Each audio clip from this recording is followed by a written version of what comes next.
Every chapter of human history has a breaking point. It is a moment when the world transforms faster than anyone can comprehend. The technologies we rely upon are more fragile than we believe. The complex systems we assume will endure forever are built upon constant human intervention. Quiet warnings from the natural world point toward a single, undeniable truth. Nothing that we have constructed is permanent. Our grandest cities and most sophisticated machines are temporary marks on a planet that operates on a much grander timescale. If we follow the clues around us, we might see the future waiting in plain sight. The patterns are not hidden. They are embedded in the laws of physics and biology. The future is not some distant, unknowable mystery. Instead, it is a countdown, a sequence of events already set in motion. The question isn't if our world will change, but how it transforms when the most influential species on the planet is suddenly removed from the question. The story of what comes next is not a work of fiction, but a logical progression of cause and effect written by nature itself. Imagine a scenario that begins this very second. What if every single human being on the planet simply vanished? There would be no dramatic warning, no frantic evacuation, no possibility of a return. One moment, 7 billion people are living their lives, driving, working, sleeping, eating. The next they're gone, leaving behind everything they built, owned, and controlled. The world would not stop. It would simply continue running without us. A global machine suddenly left without its operators. This is not a tale of fantasy or a distant hypothetical. It is a thought experiment grounded in the cold, hard facts of science. In the moments that follow this unprecedented event, the planet would begin a rapid and dramatic transformation. We can reveal the truth of a world running on autopilot, a planet where our most complex systems start to unravel with breathtaking speed.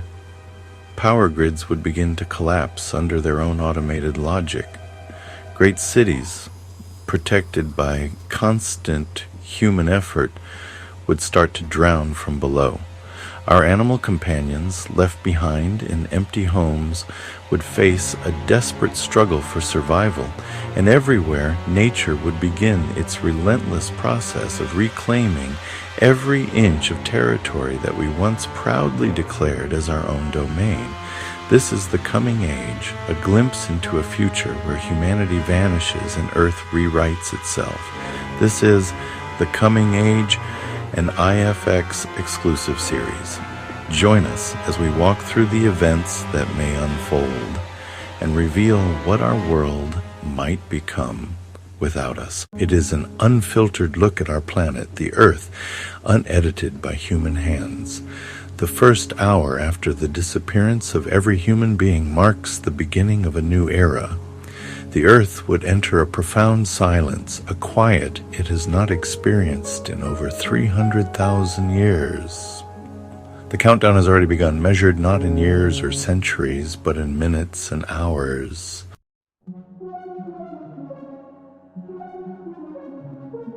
The world's first moments after the vanishing are not chaos, but a haunting calm. Trading floors, highways, and city streets stand empty. Machines and devices continue their routines, sending messages into silence. The noise of civilization fades, replaced by wind, bird song, and the gentle lapping of water. Smog lifts from city skylines. Nature begins to reclaim what was lost as the earth breathes a quiet sigh of relief. This is the sound of a world unplugged.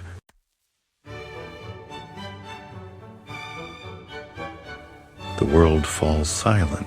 Automated systems, factories, data centers, trains, and ships keep running, but no one is left to notice. Lights blink, doors open, announcements echo, and satellites orbit above a vanished humanity. These are the final reverberations of our presence. As the lights fade, nature begins to reclaim what we left behind.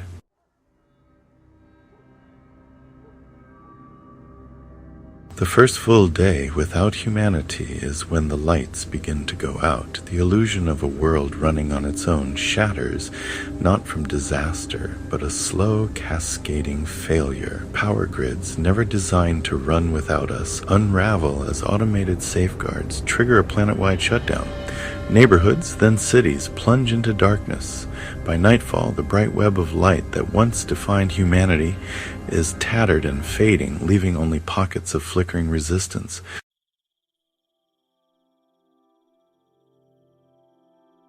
The age of burning ancient sunlight to illuminate the night is over. Fossil fuel plants, coal, oil, and gas fall silent as their fuel runs out. Backup generators flicker briefly, but soon sputter and die, leaving only darkness. Automated safety systems shut down pipelines and plants, while the last wisps of smoke drift from empty smokestacks. With humanity gone, the intricate supply chain collapses and the world's power grid fades to black.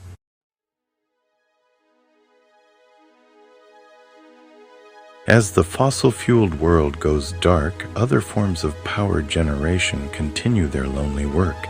Massive wind farms, their turbines like skeletal giants on the horizon, continue to spin. The wind, indifferent to human affairs, still pushes against their blades. For days, these turbines will rotate, but they are not perpetual motion machines. Similarly, vast solar farms continue to convert sunlight into electrical energy. As the sun rises, their panels awaken and begin producing a powerful current. But this power is funneled to substations that are no longer connected to a functioning grid. In this rapidly darkening world, only one source of power truly endures water. Hydropower plants like the Hoover Dam or the Three Gorges Dam are a different kind of beast. As long as water flows through the turbines, the dam will continue to generate electricity. For a time, these dams become the last beacons of human engineering. Las Vegas, powered by the Hoover Dam, might remain illuminated, a ghost city glowing eerily in the desert night. Without engineers, even the mighty Hoover Dam will one day fall silent.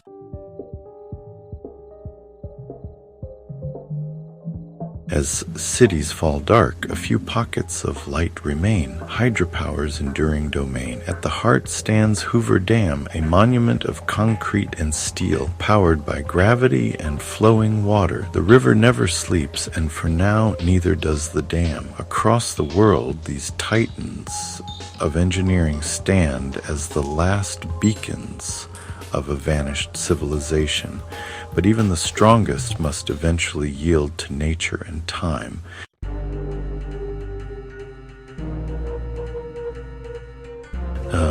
The river will always press against the concrete wall, but even the mightiest dam cannot last forever. Over time, nature reclaims all. Cracks form, machines seize, and silence falls. The dam becomes a monument to a vanished age, its turbines stilled, its lights dark. In the end, entropy wins. Not with a bang, but with quiet, persistent decay. Pete Gross.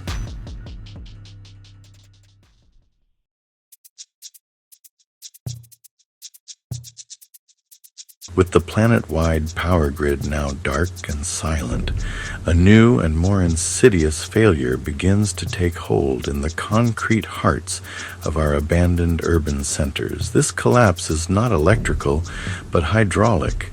It concerns a hidden, unceasing war that every major city on Earth has been fighting for centuries, a war against water. Buried deep beneath the streets and skyscrapers are hundreds of thousands of electric pumps. These unsung Mechanical soldiers work 24 hours a day, 7 days a week, pushing back against the relentless pressure of groundwater that seeks to reclaim the land. Without electricity to power them, these pumps fall silent, and the invasion begins almost immediately. The first battleground is the city's subterranean network, its intricate web of subway tunnels and underground transit systems. In a city like New York, engineers waged a constant campaign against 13 million gallons of groundwater every single day. The moment the pumps stop, water begins to seep through the countless cracks and seams in the tunnel walls. What starts as a trickle soon becomes a steady flow. Within approximately 36 hours, puddles form on the tracks, reflecting the eerie darkness. By the third day, the water is ankle deep, and by the end of the first week, entire sections of the world's most famous subway systems are completely and irrevocably submerged, their stations transformed into dark, silent grottos. This subterranean flooding is not confined to the transit networks. Every structure that delves below the surface is now vulnerable. The basements of skyscrapers, vast underground parking garages, and pedestrian concourses all begin to fill with the cold, murky water. The process is slow but unstoppable, like a bathtub with a permanently open tap and a clogged drain. Elevator shafts become vertical wells, their metallic cars trapped at the bottom as the water level rises floor by floor. The vast and complex foundations that support the world's tallest buildings, designed to be kept dry, are now saturated, beginning a long, slow process of corrosion and decay that will one day threaten the structures above. The consequences of this underground deluge quickly become visible on the surface. As the ground becomes saturated, the soil swells and shifts. The meticulously leveled asphalt of roads and boulevards begins to warp and buckle from the pressure below. Manhole covers, no longer held down by the weight of traffic, may be dislodged by surges of water from the overflowing storm drains beneath them, creating geysers that spout dirty water onto the empty streets. The very ground upon which our cities were built proves to be unstable, a temporary platform that was only ever held in place by the constant hum of machinery. The cities are not being washed away from above, but dissolved from within.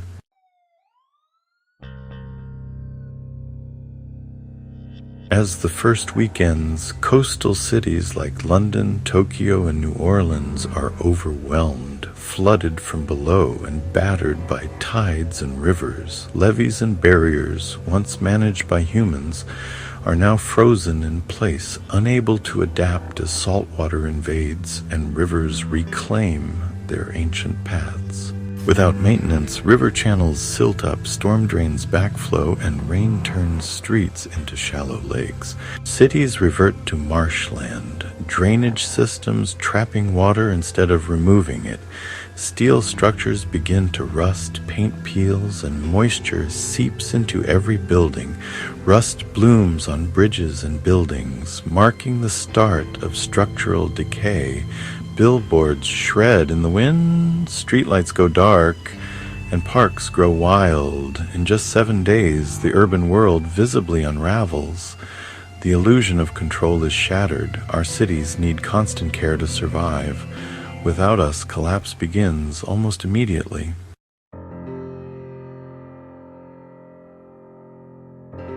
With humanity gone, billions of pets are left alone, unprepared for survival. Food and water vanish quickly. Desperation sets in. Instincts awaken. Dogs claw at doors. Cats slip through windows, and some animals break free in panic. Neighborhoods fill with confused, frightened pets searching for their lost humans. The smallest breeds, pugs, chihuahuas struggle most, unable to fend for themselves. For them, freedom is fatal. Larger, more resilient dogs form uneasy packs, relying on their wild instincts. They roam in search of food and water, facing a brutal new reality. Survival now favors the strong, the resourceful, and the lucky. The world becomes a violent lottery, each day a fight to stay alive.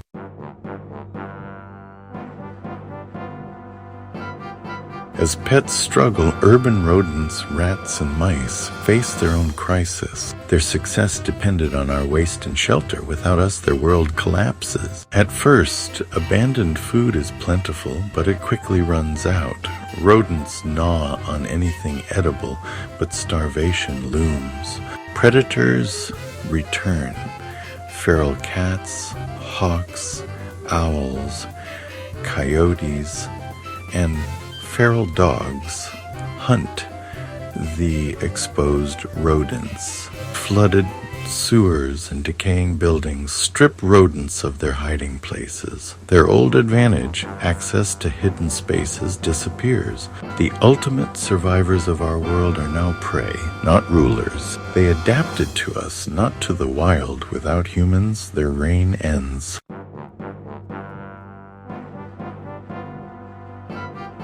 By week 3, green overtakes gray, plants reclaim cities, lawns grow wild, parks become meadows, and weeds flourish unchecked. Wildflowers bloom, pollinators return, and the idea of a weed vanishes. Plants invade cracks in concrete, roots pry apart roads and buildings. Invasive species like kudzu and knotweed spread rapidly, smothering abandoned structures. Native plants struggle, only the hardiest survive. The air thickens with pollen and the scent of decay. Vegetation muffles city sounds, and wind rustles through new forests. Nature's cycle of decomposition and rebirth accelerates. The world is transformed, lush, chaotic, and alive.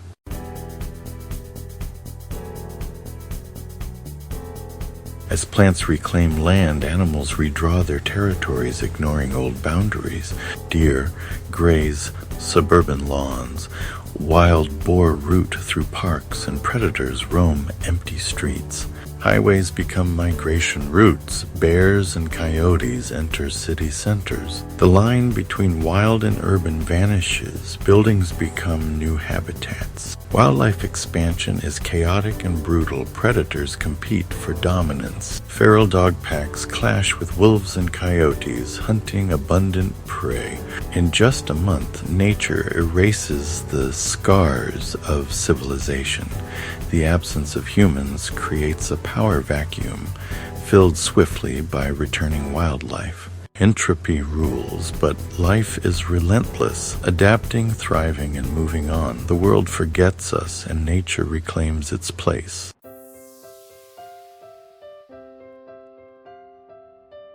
In just 30 days, the Earth has begun a powerful process of healing and reclamation. The silence of our machines is replaced by the wind and the chorus of animal life. Stars reclaim the night sky. Our absence reveals the world we built was never permanent. Nature quietly dismantles our legacy. Life goes on, not our life, but life, relentless, unsentimental, and unstoppable. The future is unwritten, already claimed by forces far older and more powerful than ourselves.